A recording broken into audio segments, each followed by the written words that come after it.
Bom dia, irmãos, a graça e a paz do Senhor. Uma alegria estar aqui com vocês. Trago um abraço da Igreja do Redentor, lá no Rio de Janeiro. Então, se você tiver aí nos seus planos conhecer o Rio de Janeiro, que tem como título Cidade Maravilhosa, mas no meu coração esse título se divide com João Pessoa. João Pessoa é uma das cidades que ganhou o meu coração. Mas se você estiver lá no Rio de Janeiro, por favor, nos visite ali na Barra da Tijuca, na Igreja do Redentor. Vai ser uma alegria poder receber vocês lá. Não só porque é sempre uma alegria enorme, não só porque amo essa cidade, não só porque é um dos meus destinos favoritos, mas também porque aqui eu tenho bons e grandes amigos. O pastor Renan é um amigo que eu tenho o privilégio aí de desenvolver e cultivar uma amizade ao longo dos últimos quase 10 anos. Tem se tornado um dos meus amigos mais próximos, assim como ele falou, é um irmão muito querido. E através do pastor Renan, eu fiz outras grandes amizades. Então, tenho já aqui nessa igreja bons amigos que sempre que eu tenho a oportunidade de estar aqui em João Pessoa, encontrar com esses irmãos, é uma alegria enorme. E eu queria convidar você a deixar a sua Bíblia aberta no livro de Atos, no capítulo 9. Nós vamos ler a partir do versículo 32. Deixe sua Bíblia aberta. Antes disso, eu gostaria de compartilhar algumas coisas com vocês. Eu, há algumas semanas, tenho enfrentado dores na coluna, decorrente de uma hérnia de disco, já há alguns anos, mas nas últimas 2 ou 3 semanas ela se intensificou, essas dores pioraram. E no auge dessa crise, antes de uma viagem que eu tive que fazer a Belo Horizonte na semana passada, para atender uma agenda da Atos 29, uma agenda de treinamento de pastores e avaliação de plantadores, às vésperas da viagem, essas dores pioraram. E um dos presbíteros de nossa igreja, que também é médico, ele falou: Cristiano, vai lá no hospital, nesse dia eu vou estar de plantão, por favor, vai lá, vamos investigar isso para você não fazer essa viagem sem saber exatamente do que se trata. Foi interessante que eu fui lá para o hospital, enquanto eu esperava ali, o atendimento, naquela sala de espera, eu fiquei observando as pessoas que também ali estavam. Tinha uma jovem numa cadeira de roda, algumas outras pessoas sentadas, esperando, algumas com um semblante bem abatido. E eu fiquei ali naqueles minutos, enquanto eu não era chamado, tentando pensar o que passava na mente de cada um e o que cada uma daquelas pessoas estava enfrentando. Alguns daqueles semblantes pareciam de pessoas onde o diagnóstico, a doença e a morte pareciam ter a palavra final. Não sei para você, mas o ambiente hospitalar, para mim, transmite um peso que de alguma forma todos nós já sentimos. Porque doença e morte, o pastor Renan falou aqui, perguntou se uma das crianças tinha medo de gente morta, Ele falou que também tinha. Mas não sei para você, mas de alguma forma, doença e morte não são apenas questões estatísticas para nós, mas são inimigas que nos visitam de perto. Você pode até tentar ignorar a realidade da doença e da morte, mas cedo ou tarde elas batem a porta, seja em um diagnóstico inesperado, na perda de alguém querido, ou até mesmo na fragilidade que nós sentimos no nosso próprio corpo. Mas pense comigo,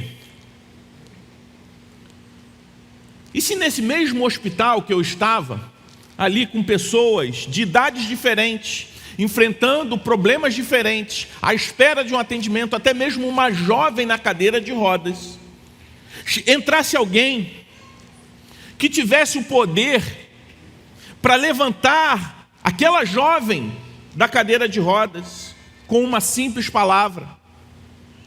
E mais, pensando não só em doença, mas na própria morte, se esse mesmo alguém tivesse o poder de entrar num velório, num salão de velório, e tomasse pela mão a pessoa morta e a devolvesse viva à sua família, não seria algo que mudaria completamente a forma como você vê a vida,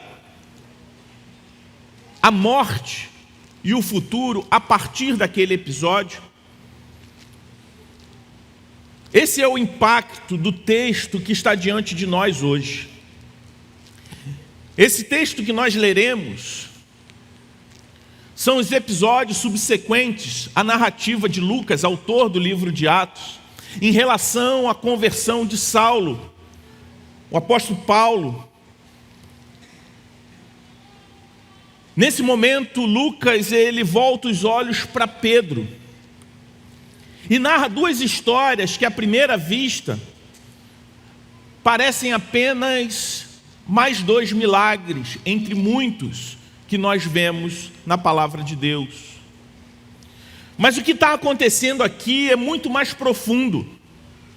Jesus está mostrando, através de Pedro, que Ele é o Senhor sobre a doença e sobre a morte.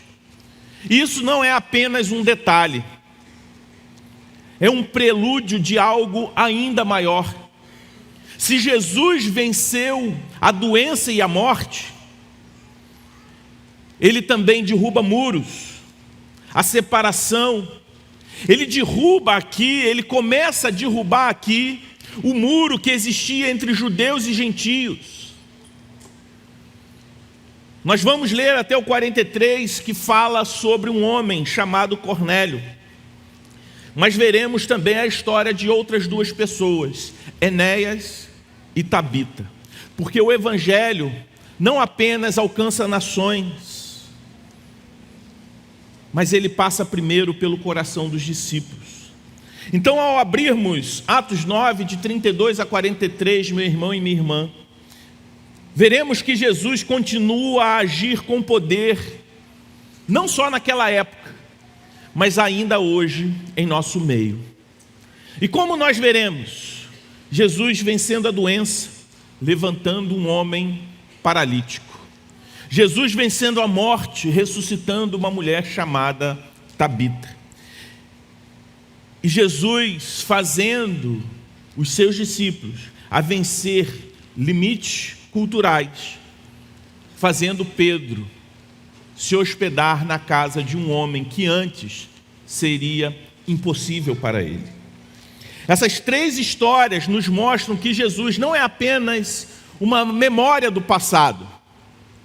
Ele é o Senhor vivo que continua a transformar vidas e que, a partir disso, nos convida a confiar, a depender e a abrir as portas do coração para todos aquele que Ele deseja alcançar. Vamos ler Atos 9, nesse momento de 32 a 35, a palavra de Deus diz assim: passando Pedro por toda parte, foi também visitar os santos que moravam em Lida. Encontrou ali certo homem chamado Enéas, que havia 8 anos jazia de cama, pois era paralítico. Pedro lhe disse: Enéas, Jesus Cristo cura você. Levante-se e arrume a sua cama. Ele imediatamente se levantou. Todos os habitantes de Lida e da região de Saron viram Enéas e se converteram ao Senhor. Vamos parar no 35 por enquanto. E vamos tentar observar o cenário que é apresentado nesses primeiros versículos que lemos. Pedro estava em uma viagem missionária. visitando comunidades cristãs que já haviam surgido ali em Jerusalém.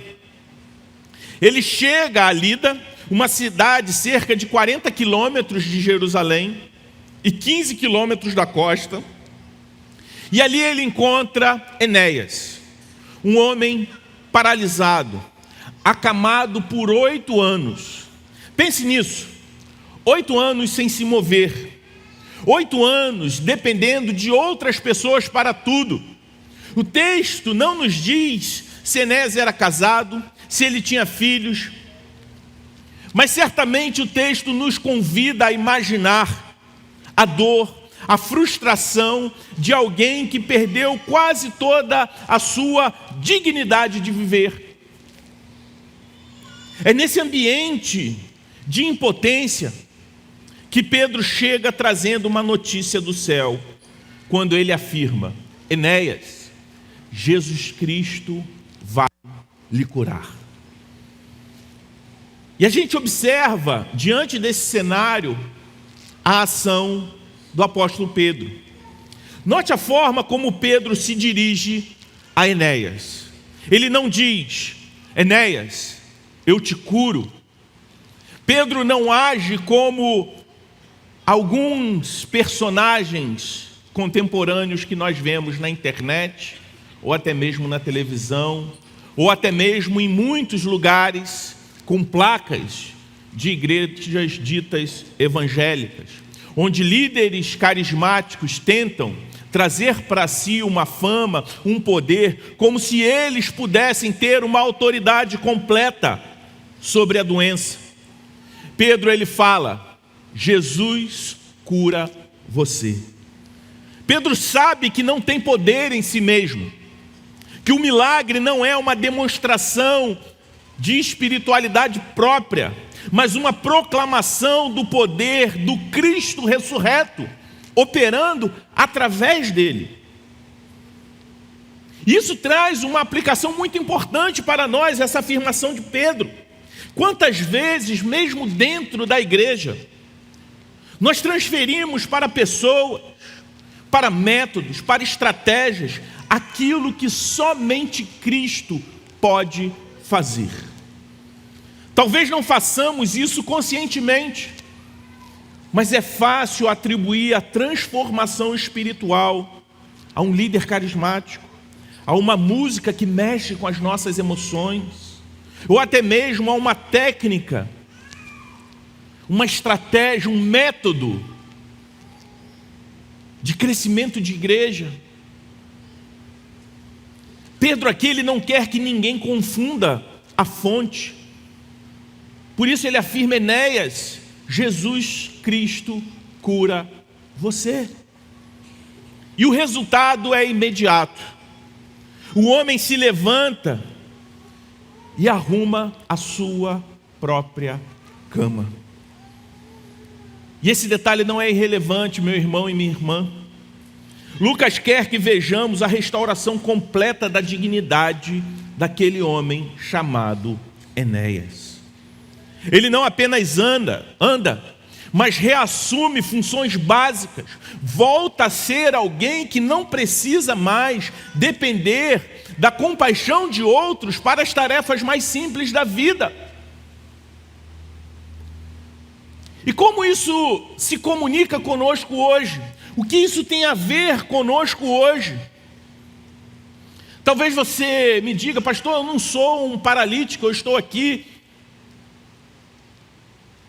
com todas as minhas funções, eu tenho plena independência para trabalhar, para cumprir com as minhas obrigações do cotidiano.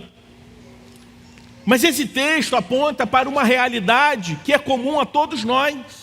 Porque, na verdade, todos nós já carregamos uma paralisia na alma.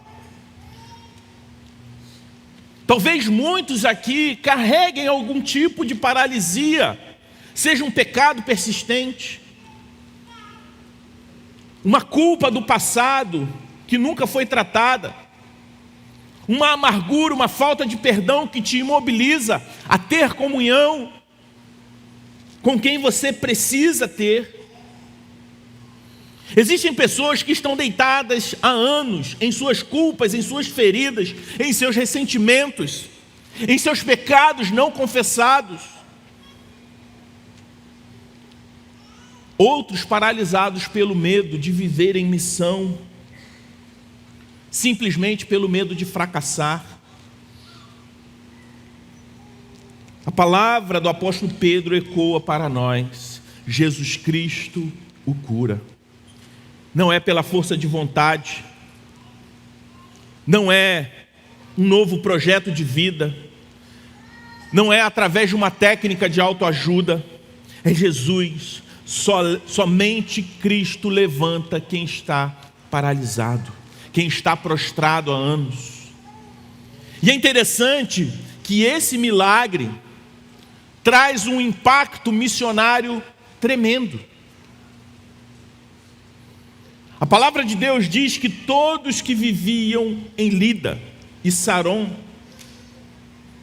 o viram e converteram-se ao Senhor. É interessante observar que o milagre ele não termina em Enéas. Ele se espalha como testemunho do poder de Cristo para toda aquela localidade.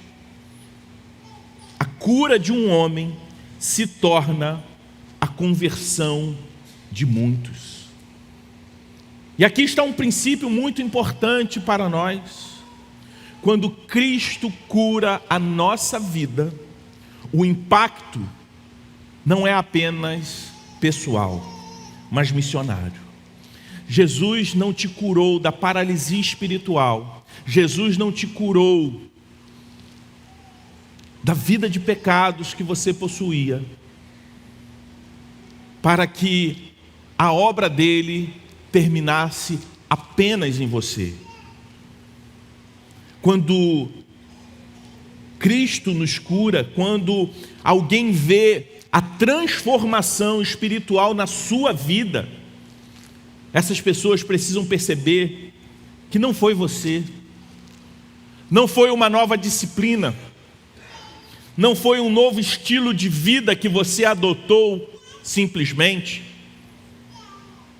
mas eles precisam ver o Cristo que age em você. Quantos da sua família, no seu trabalho, no seu bairro, no seu condomínio, ainda não tiveram o privilégio de enxergar Cristo em você, não conseguem ver em você algo que só Jesus Cristo poderia ter feito? Meu irmão e minha irmã, quantos se aproximariam de Cristo se vissem na sua vida um poder que não é seu, mas que claramente vem do Senhor?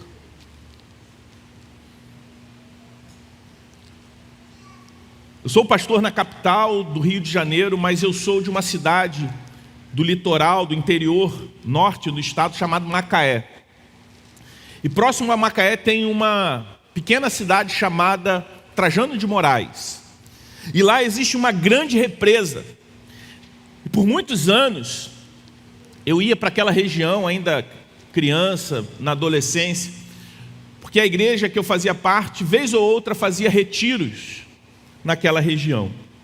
E uma das coisas que sempre me chamou a atenção ali é uma grande represa que existe naquele lugar.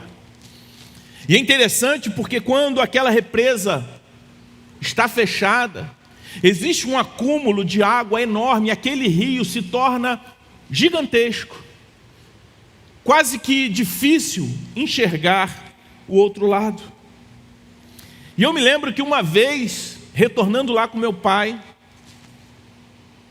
eu olho aquele lugar que antes possuía uma imensidão de água e via apenas um pequeno rio. Antes a água estava represada, parecia uma grande lagoa. Aquela água que antes estava sem força, até mesmo parecia estar sem vida. Bastou uma abertura na represa e aquela água começou a correr com vigor e irrigou o outro lado que antes era terra seca. Enéas era esse rio represado por 8 anos. Quando Jesus abriu a comporta da graça, não só ele foi restaurado, mas a região inteira foi impactada pelo poder de Cristo na vida daquele homem. Meu irmão e minha irmã, onde na sua vida você tem experimentado algum tipo de paralisia? Em que área da sua vida você já se acostumou a viver deitado, dependendo dos outros, sem esperança de mudança? Hoje a palavra de Deus é clara: Jesus Cristo o cura. Levante-se. E não levante-se apenas para si mesmo, mas levante-se para testemunhar. O Cristo que cura é o mesmo Cristo que nos envia. O poder que tira você da cama é o mesmo poder que pode alcançar a sua família, seus vizinhos e até mesmo toda João Pessoa.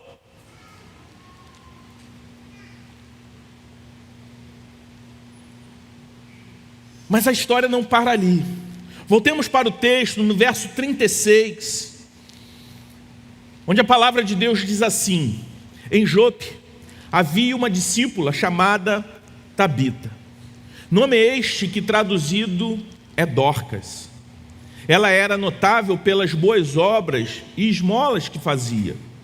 Aconteceu que naqueles dias ela adoeceu e veio a morrer. Depois de a lavarem, puseram o corpo num quarto do andar superior. Como Lida ficava perto de Jope, os discípulos, ouvindo que Pedro estava ali, enviaram-lhe 2 homens com o seguinte pedido: não se demore em vir até nós. Pedro se aprontou e foi com eles. Quando chegou lá, eles o levaram ao quarto do andar superior.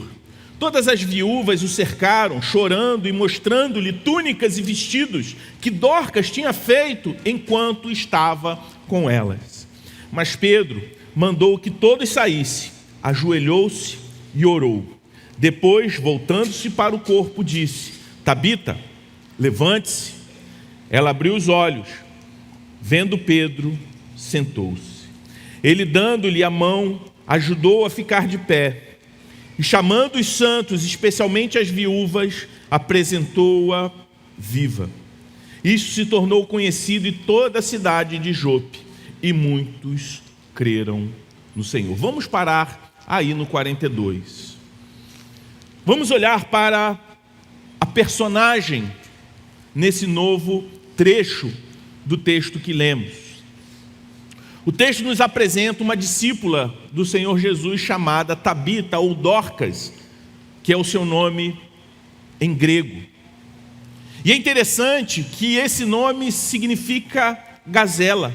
É como se Lucas quisesse nos mostrar que aquela mulher era uma expressão de graça, de beleza, de leveza no meio da sua comunidade.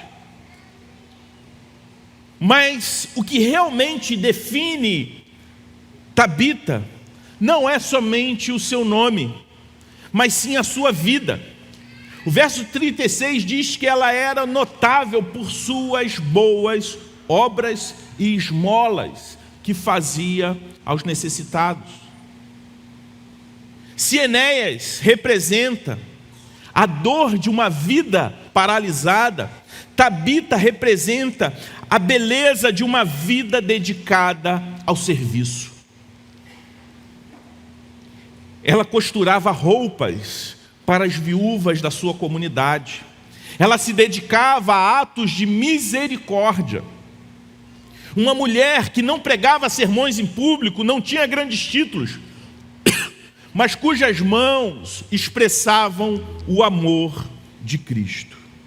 É como se Lucas quisesse nos lembrar que o reino de Deus não avança apenas com Pedro, com Paulo, pregando a multidões, mas também através da vida de discípulos comuns, como Tabita. Discípulos comuns, cheios de bondade, que através de uma vida de serviço transformam sua vizinhança, através das suas obras de amor, através do testemunho vivo do Evangelho. Mas diante de nós está o testemunho de uma mulher, mas está também uma tragédia para aquela comunidade. De repente, aquela mulher, ela adoece e morre. O choque é imediato. Aquelas viúvas que provavelmente eram sustentadas pela generosidade de Tabita, choram, inconsoláveis.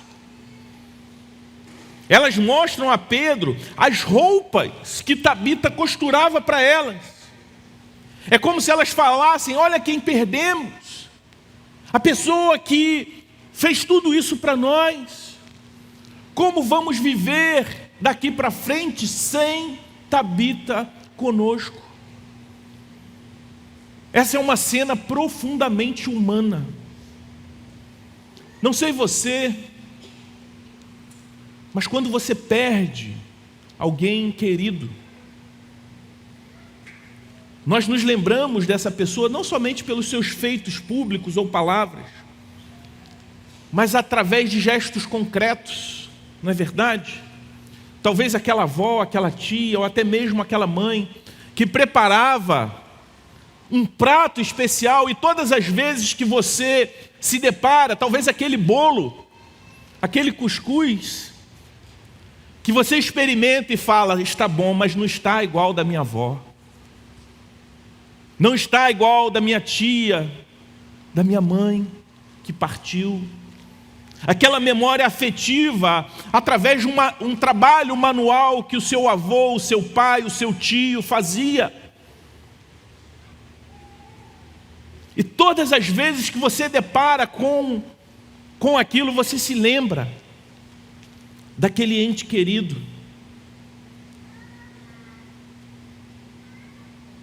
É por isso que a morte, ela é tão dolorosa, porque interrompe a corrente do amor que nós experimentávamos através daquela pessoa. Talvez seja um dos momentos mais duros também no ministério pastoral, estar diante da morte. Quem de nós, pastor Renan, pastor Lucas, pastor Rômulo, ficou sem palavras diante da morte de um irmão querido em nossa comunidade? Temos a missão de trazer uma palavra de consolo, enquanto nós estamos ali também despedaçados diante da partida de um irmão querido. Nesses momentos, o Evangelho é a única resposta possível. E nós olhamos para Pedro nesse momento, que é chamado às pressas. Ele chega, é levado até o quarto, vê as viúvas chorando, mas ao contrário de nós, Pedro, ele não se rende ao inevitável. Ele faz o que já tinha aprendido com o Mestre Jesus. Ele tira todos do quarto, ele se ajoelha e ora. Não há pressa, não há fórmula mágica, não há espetáculo, há apenas dependência do Senhor. Depois da oração, Pedro se volta para o corpo daquela mulher e diz: Tabita, levante-se. E é interessante que esse episódio nos remete a Jesus ressuscitando a filha de Jairo, lá em Marcos 5, 41. É como se Lucas estivesse dizendo: o mesmo poder que estava em Cristo, agora atua por meio dos seus apóstolos. Tabita abre os olhos, ela se senta, Pedro a toma pela mão e a apresenta viva diante dos seus queridos. O que era luto se transforma em celebração. O que era perda vira testemunho. O que era escuridão vira luz. E o resultado é inevitável. O verso 42 diz que aquele feito se tornou conhecido por todos e muitos creram no Senhor. Assim como Enéas, a ressurreição de Tabita não foi um fim em si mesmo, mas um sinal do reino de Deus, um meio pelo qual o Evangelho alcançou mais pessoas. A vida restaurada de Tabita era como um outdoor anunciando: em Cristo a morte não tem mais a última palavra. Aqui nós temos uma mensagem poderosa para nós. Primeiro, uma vida simples de serviço com impacto eterno. O que Tabita fez para ser lembrada não foi status, não foi riqueza, não foi poder, mas foi sua bondade. Você já parou para pensar no que será lembrado sobre você?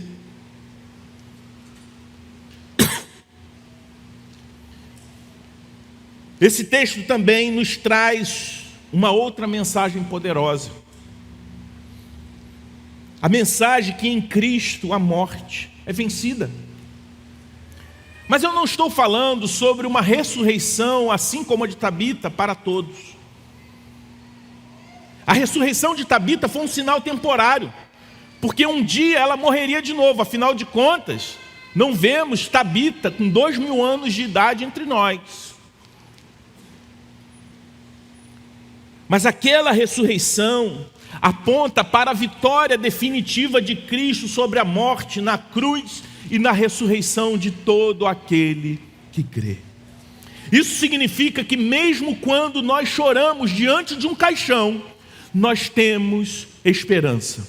Jesus é a ressurreição e a vida. Será que a sua vida tem sido mais parecida com a vida de Tabita, marcada por boas obras, por serviço?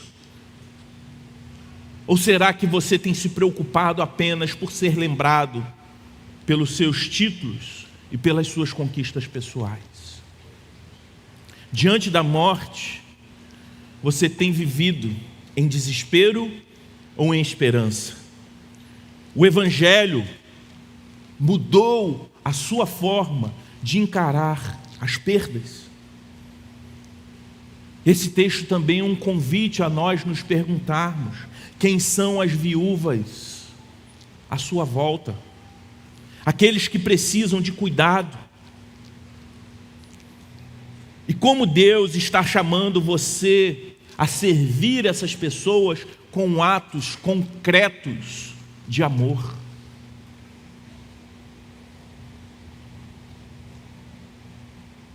Assim era Tabita. Assim deve ser cada discípulo de Jesus. Uma parábola do Evangelho, um sermão vivo, escrito por atos de amor e por proclamação da palavra de Deus. Cristo venceu a morte. E essa vitória, ela se manifesta em sinais, como a ressurreição de Tabita. Mas essa vitória será consumada naquele dia que não haverá mais lágrimas, não haverá mais luto. Enquanto esse dia não chega, o chamado é claro: viver como Jesus, viver como Tabita, enchendo os corredores da vida com boas obras que apontam para aquele que é perfeito, aquele que é santo, aquele que é justo, Jesus Cristo, Filho de Deus. Eu gostaria de ler o último versículo para a nossa meditação, versículo 43, que diz assim: Pedro ficou em Jope muitos dias na casa de um curtidor chamado Simão. Este terceiro e último ponto aponta para uma outra realidade do Cristo que venceu a doença, que vence a morte e que também vence os nossos limites. Esse versículo parece um detalhe, mas não é apenas um detalhe. O texto termina com uma nota aparentemente simples, dizendo que Pedro ficou muitos dias em Jope, hospedado na casa de um curtidor chamado Simão. Se a gente ler rápido, talvez a gente passe direto, mas Lucas, ele não está desperdiçando palavras ao escrever o versículo 43. Ele está preparando o terreno para o capítulo seguinte do livro de Atos. Esse detalhe é um elo entre a ressurreição de Tabita, a conversão de Paulo, que vem antes do texto que lemos, e a conversão de Cornélio. E por que isso é tão importante? Porque Pedro está hospedado na casa de alguém considerado impuro pelos padrões judaicos de sua época. O curtidor era alguém que trabalhava com couro, que manuseava animais mortos. Segundo a lei, tocar em carcaças tornava a pessoa ritualmente impura, como está registrado lá em Levítico 11. Para judeus devotos, viver na casa de um curtidor era algo impensável. E, no entanto, é exatamente naquele lugar que o apóstolo Pedro se hospeda.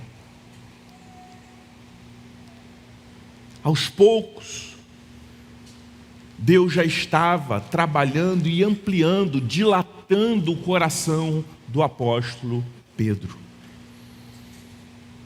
Nós vemos aqui o Evangelho derrubando antigas barreiras. Esse versículo é um sinal de que o Evangelho começa a romper barreiras culturais. Jesus não apenas cura o doente Enéas, Jesus não apenas ressuscita o morto na figura daquela mulher chamada Tabita, mas começa a curar barreiras, preconceitos em corações que ainda eram endurecidos, que antes eram endurecidos. O Evangelho não se limita a transformar indivíduos, mas também transforma comunidades. Ele não apenas muda a vida privada, mas também redefine quem pode sentar-se à mesa, quem pode entrar na nossa casa, quem pode ser chamado de irmão. Esse versículo nos provoca. Se Pedro, ainda marcado por tantos traços da sua tradição judaica, pôde abrir mão de suas reservas e hospedar-se na casa de um curtidor, será que nós, como igreja, estamos prontos para hospedar pessoas impuras, segundo as nossas categorias culturais? Deus nos prepara antes de abrir novas portas. Antes de Pedro pregar a Cornélio, ele precisa aprender a conviver com Simão, o curtidor. Muitas vezes, Deus coloca em nossas vidas pequenas experiências para nos preparar para passarmos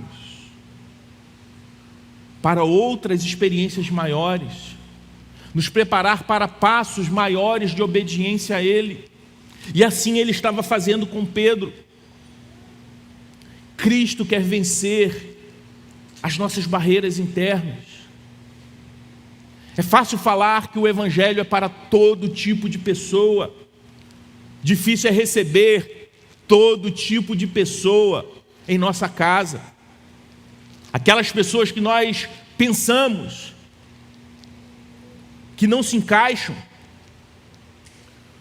O meu coração, o seu coração é mestre em erguer muros, mas Jesus insiste em derrubar esses muros. Esse texto fala para nós algo fundamental. Hospitalidade é espiritualidade. Vou repetir. Hospitalidade é espiritualidade. Pedro não está apenas aceitando uma hospedagem, ele está entrando em uma nova realidade do Evangelho. Abrir a porta da casa é abrir o coração para o que Deus está fazendo. Por isso eu te pergunto, quem seria o curtidor na sua vida? Aquela pessoa ou grupo de pessoas, grupo social, que você sempre evita. Aquele grupo de pessoas que você não imagina dividindo a mesa. Será que a igreja tem repetido os mesmos erros dos judeus? Impondo barreiras de pureza cultural que Deus já derrubou em Cristo? Por isso eu te pergunto, meu irmão e minha irmã, você está disposto a deixar que Cristo dilate o seu coração, mesmo que isso signifique confrontar tradições e preferências pessoais? Cristo não apenas vence a doença e a morte, mas também as nossas barreiras culturais. E talvez essa, para muitos, seja a cura mais difícil de todas. Do que adianta crer em um Cristo que ressuscita mortos, se não cremos em um Cristo que derruba muros que nós mesmos levantamos? O Evangelho não é apenas sobre milagres espetaculares, mas sobre uma vida transformada que acolhe, que hospeda, que ama até mesmo aqueles que antes eram considerados impróprios. Olhando para Atos 9, de 32 a 43, nós vimos 3 vitórias de Cristo. Ele cura o paralítico, mostrando que nenhum estado de fraqueza é definitivo para quem está nele. Ele ressuscita Tabita, mostrando que nem a morte pode apagar a esperança do Evangelho. E ele derruba muros, hospedando Pedro na casa de um curtidor, mostrando que o Evangelho não reconhece barreiras humanas. Mas todos esses sinais apontam para algo ainda maior: a obra da cruz e da ressurreição. Mostra que Cristo venceu a nossa doença espiritual. Assim como Enéas estava paralisado, nós também estávamos mortos em nossos delitos e pecados, como o próprio apóstolo Paulo fala lá em Efésios 2:1. A maior doença que carregamos não é física. A maior doença que eu carrego não é essa hérnia de disco que tanto me incomoda nas últimas semanas. A maior doença que eu carregava foi vencida por Cristo na cruz.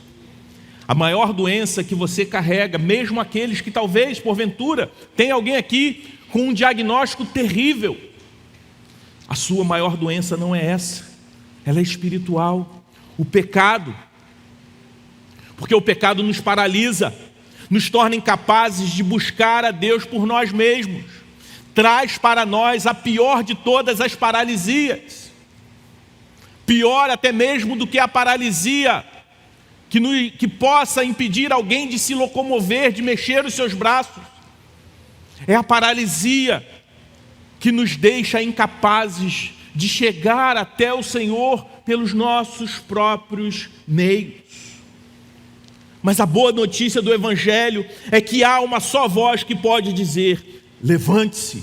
E essa voz é a voz de Jesus.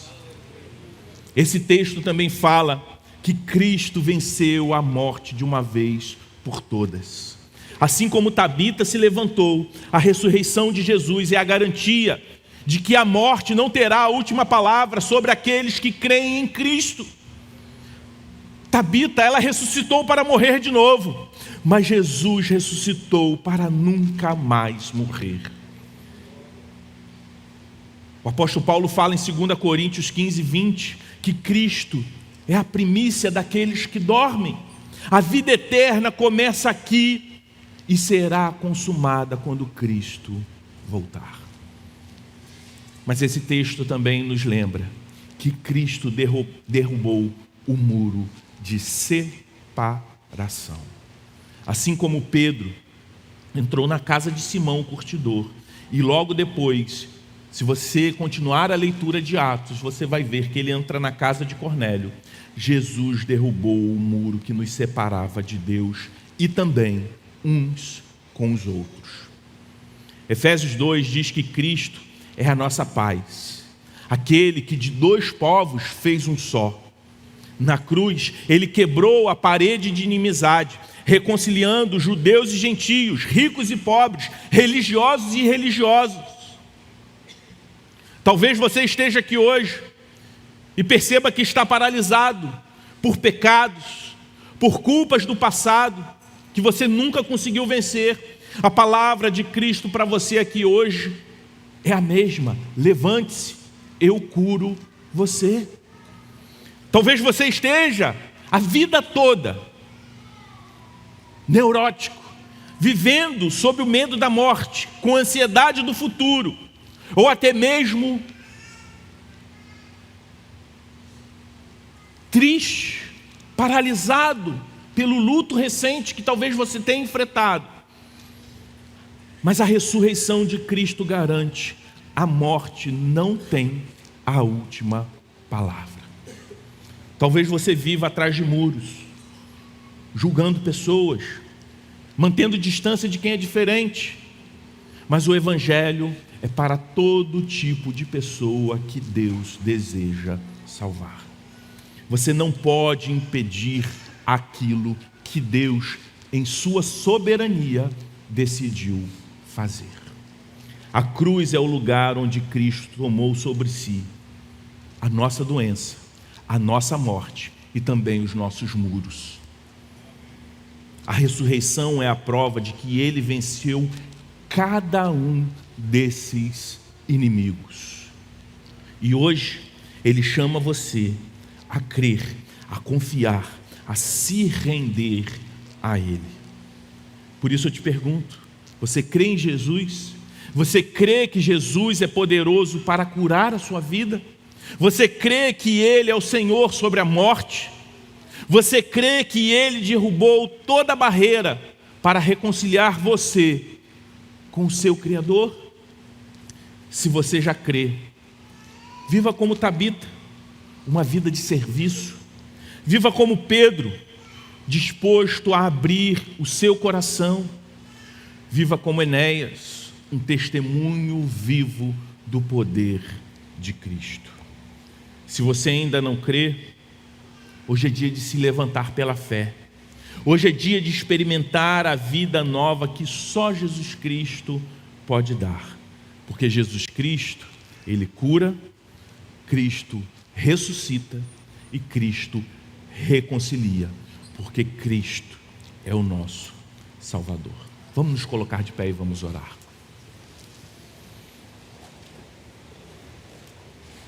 Deus Santo, nós te louvamos, porque o Senhor é poderoso sobre a doença, sobre a morte, e o Senhor derruba todas as barreiras. Foi o Senhor que nos reconciliou através de Jesus Cristo e nos reconciliou uns com os outros.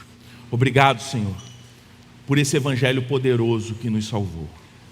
Que o Senhor nessa noite abra corações e mentes para transformar vidas que ainda estão paralisadas.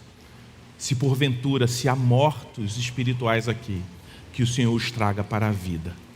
Que o Senhor possa trabalhar também na tua igreja, para que possamos ser acolhedores. Que o Senhor possa cada vez mais dilatar o coração, para acolhermos todos aqueles que o Senhor decidiu salvar. Essa é a nossa oração, no nome de Jesus. Amém. Que Deus abençoe vocês, no nome de Jesus.